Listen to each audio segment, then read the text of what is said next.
Do kraja ove lekcije čitat ćete nova korejska slova. Bez pamćenja. Idemo. Zapamtite tajnu hangula. Svako slovo oblikovano je kao vaša usta kada ga izgovarate. Evo slova.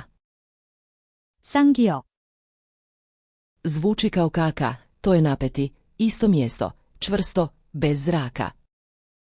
Sada dodajte samo glasnik i slušajte. 가, 고, Evo slova. 쌍디귿, Zvuči kao tete, to je napeti, isto mjesto, čvrsto, bez zraka. Sada dodajte samo glasnik i slušajte. 따, 또, Evo slova.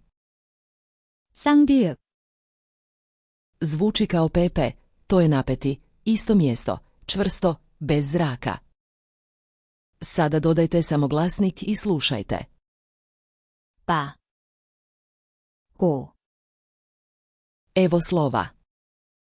쌍시옷, Zvuči kao SS, to je napeti, isto mjesto, čvrsto, bez zraka.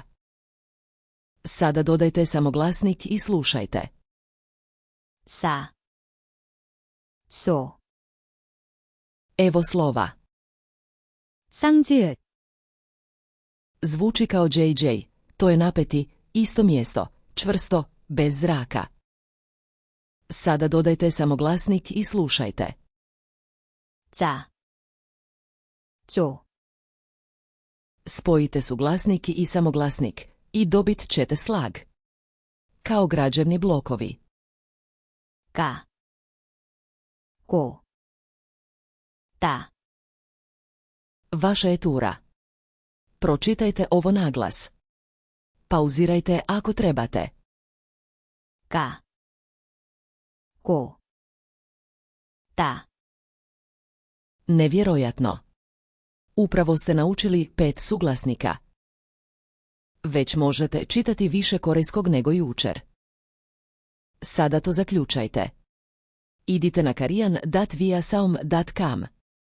Besplatna praksa, bez prijave. Link je ispod.